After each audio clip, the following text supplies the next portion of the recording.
Aku orang yang nggak setuju dengan konten-konten yang misalnya ya, orang tua nggak boleh kelihatan sedih di depan anak, nggak boleh kelihatan beban, walaupun banyak kerjaan tapi sampai di depan anak itu ceria terus, nggak bisa gitu.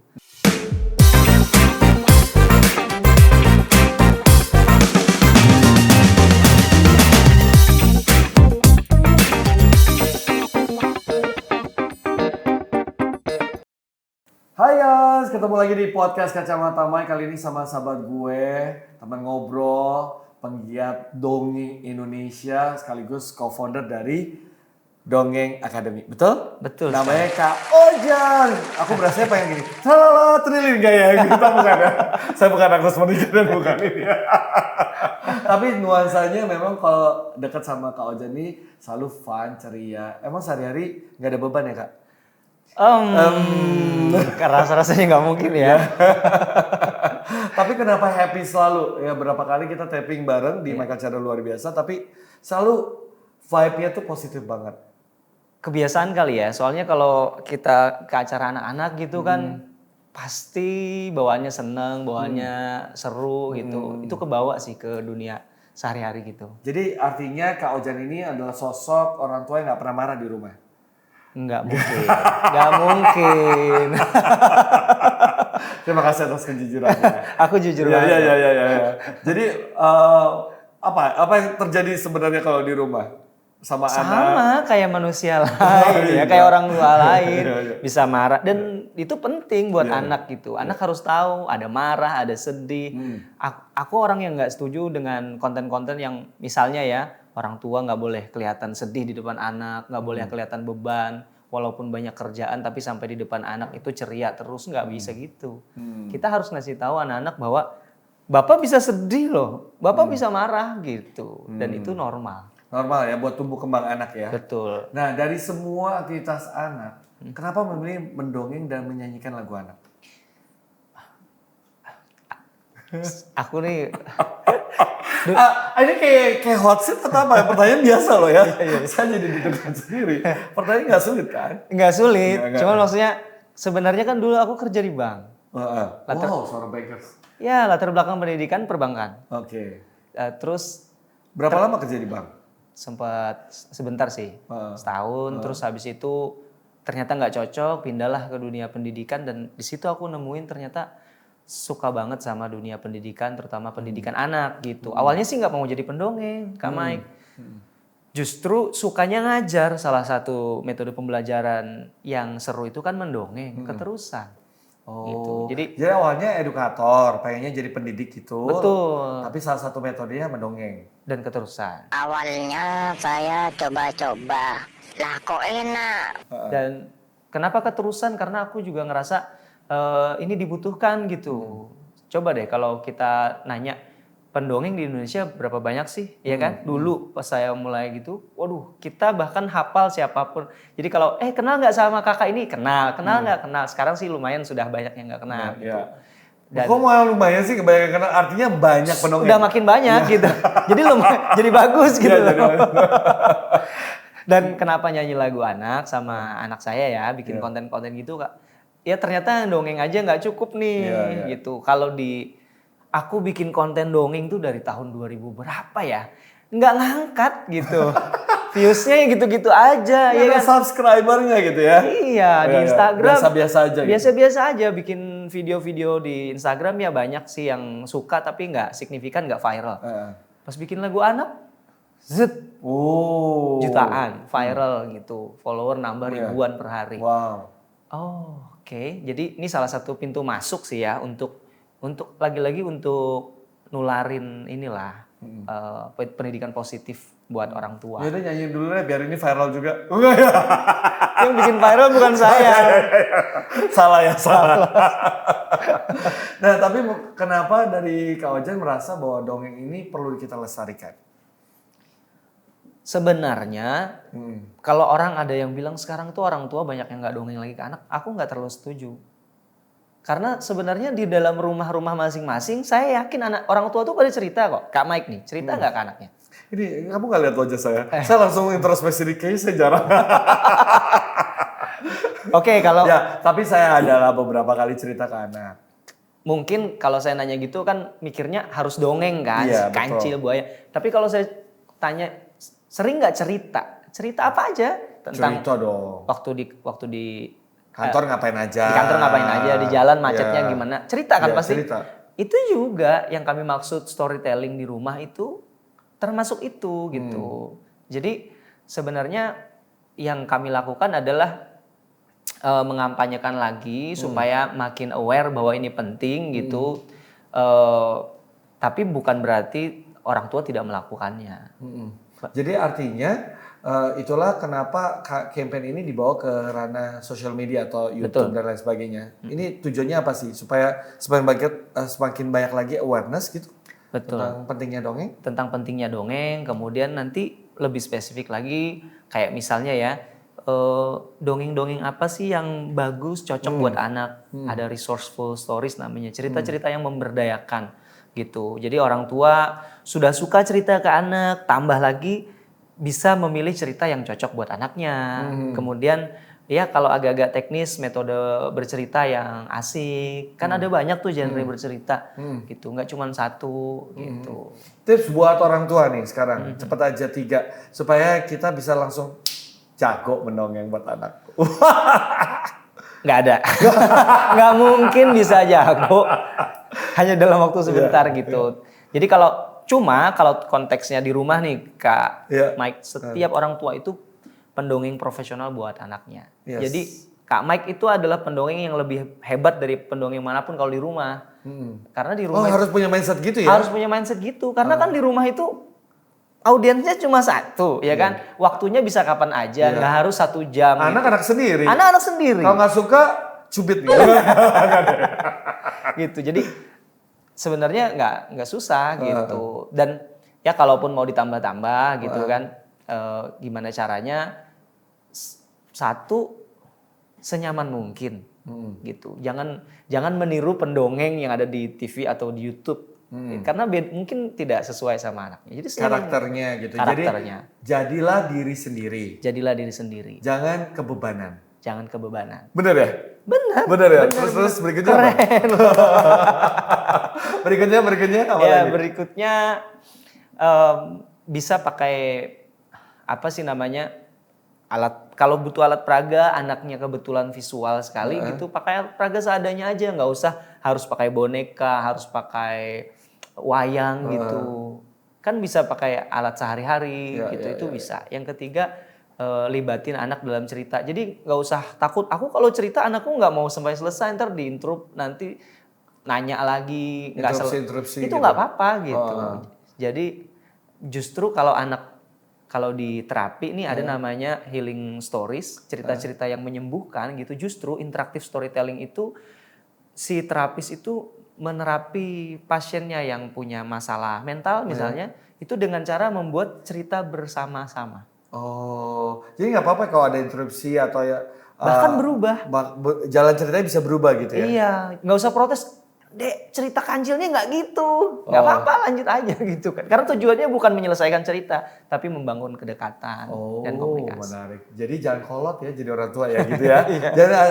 Jangan terlalu saklek-saklek banget gitu ya. Nah, ini terkenal banget ya teman-teman podcast Kacamata Mike, Kak Ojan ini jagonya improvisasi. Jadi kalau dikasih misalnya celana gitu. Tadi bisa cerita soal celana, ntar ganti topik gitar bisa gitu. Kita tas ya. Gimana? Udah langsung ada tasnya. Kayaknya waktu itu nggak improvisasi. Enggak. Di briefing deh. Di briefing juga ya, nggak improve langsung ya. Canda. Bisa nggak dites langsung nih? Bisa aja. Wah, kita mulai ya. Penasaran kan? Pengen tahu. Oke, binatang. Sebut binatang apa? Kru? Binatang? Kucing. Oke, cerita kucing dulu. Nanti kita kasih yang lain. Oke. Ada seekor kucing lagi tidur sendirian di teras rumah. Lampu. Tiba-tiba dia terbangun karena lampu teras dinyalain. Klik. Anu slow amat. Terus Kelindes.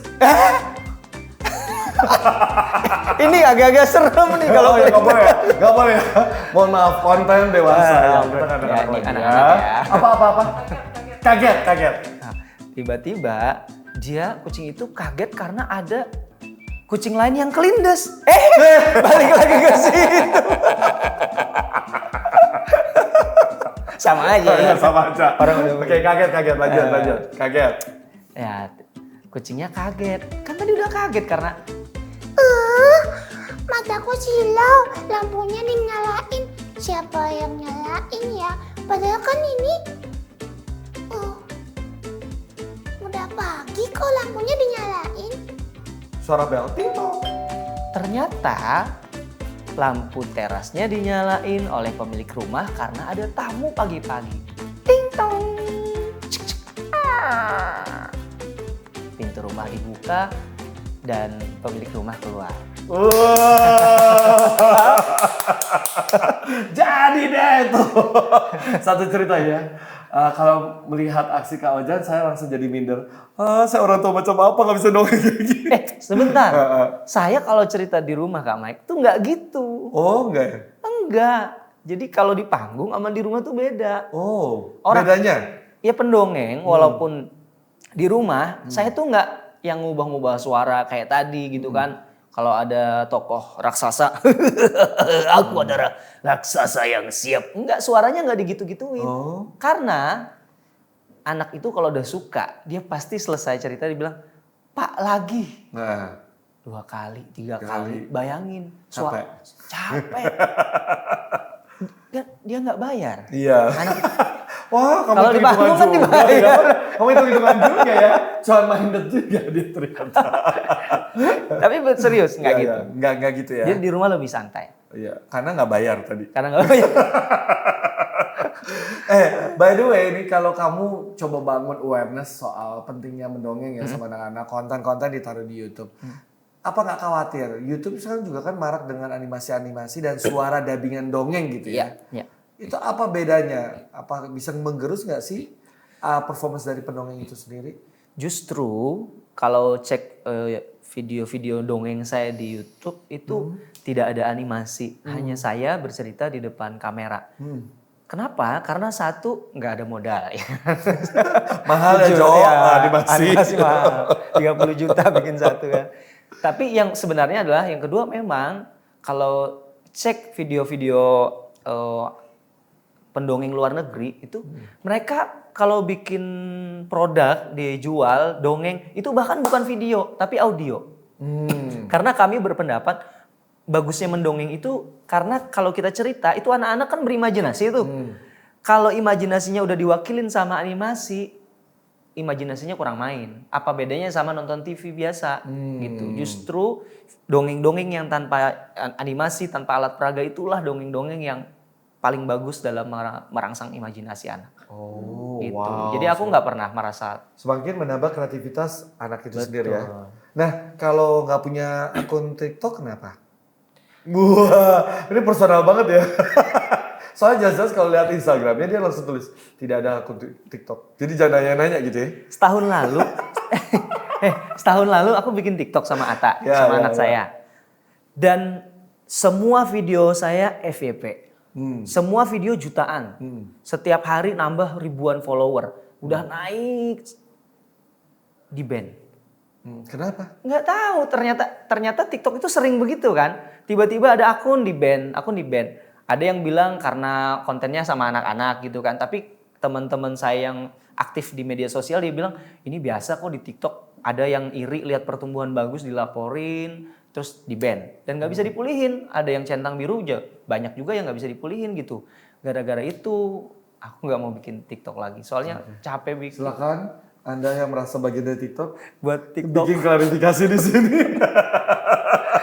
Oh, jadi bukan karena nggak lihat potensi untuk bangun awareness lewat TikTok ya? Bukan ya? Enggak, aku udah tahu triknya biar bisa FYP di TikTok. Orang semua video jutaan. Serius. Masih ada screenshot. Bocorin dikit dong, banyak orang pengen loh. Oh, tapi seringnya di ban gitu ya? Di band habis itu nggak bikin lagi. Tapi aku nggak bilang nggak akan bikin. Iya. Siapa tahu nanti mungkin bikin lagi. Nah awalnya nih, kalau balik lagi ke tadi ceritamu, kan kamu ini bankers, terus bisa mau menekuni dunia pendidikan sebagai seorang pendidik, lalu lewat metode mendongeng. Awal mendongeng itu ada rasa gini nggak? Kayak ibaratnya, aduh nggak pede segala macam. Ini ada nggak sih bekalnya segala macam? Ada nggak sih? Ada banget. Memang sebelum jadi pendongeng kan sebenarnya setelah banker, dunia pendidikan aku di dunia public speaking dulu tuh, training, ngisi pelatihan. Jadi sebenarnya kalau dibilang grogian udah enggak sih. Yeah. Karena udah biasa di audiens dewasa. Hanya pas ke audiens anak-anak, groginya karena bingung mau ngapain. Pernah nggak Kak Mike disuruh ngomong di depan anak-anak dan agak ngerasa lebih susah nggak gitu? Atau iya, karena kita nggak tahu ekspektasi mereka apa kan ya. Iya. Dan target audiensnya beda lah. Betul. Apalagi TK gitu. Iya. Jadi lebih ke situ doang, lebih ke nggak pede karena nggak tahu harus ngapain gitu. Makanya belajar. Jadi pas sudah belajar dongeng ya biasa aja. Gitu. Oke. Nah, sekarang kita santai dulu ya. Kan tadi udah ngomongin cukup serius walaupun santai tapi serius. Nah, sekarang kita seru-seruan dulu. Ini saya kasih disclaimer dulu ya. Lagi-lagi saya kasih disclaimer. Ini kita ada pertanyaan receh biasa di podcast Kacamata Mike. Disiapkan oleh produser saya. Dan di sebelah sana ya, guys. Bisa diputar? Oh nggak bisa. Oke, kita seru-seruan. Kalau ada 5 angsa dikali 2, itu maka jumlahnya berapa angsa? Aduh, ini nggak ketebak nih ada pertanyaan-pertanyaan begini. Iya, makanya itu tugasnya produser saya tuh. Luar biasa ya. Kalau- Masih muda jomblo. Kalau ada, kalau ada Kalau ada 5 angsa. 5 angsa. Dikali 2. Berapa jumlah angsanya? 7. Hah? 7. 7. Kan 5 angsa dikali 2 jadi 7. Atau kalau 5 angsanya dikali 2 sisanya 3 gitu. Aku nggak tahu yang mana nih. Berarti pilihnya apa? Maksudnya sisa yang di darat apa jumlah? Tapi dia hebat lah ya, kalau ini sama lah ya. Dikali 2, 7 ya. 7 ya? Betul ya. Bukan 10 ya? Bukan. Bukan. Atau bisa tetap 5 jawabannya. Karena yang 3 di darat, 2-nya dikali. Nah, ternyata Kak Ojan juga receh. Pertanyaan. Ini pintar berarti dia. Ya, saya sempat kaget kayak jawabannya, "Hah? Oh oke," gitu. Nggak menyangka sereceh itu soalnya. Saya itu tidak mendorong Atta menyanyi dengan teknik. Kenapa orang-orang suka? Karena mereka relate sama anak mereka di rumah. Kalau nyanyi ya begitu. Yang fales tetap saya upload.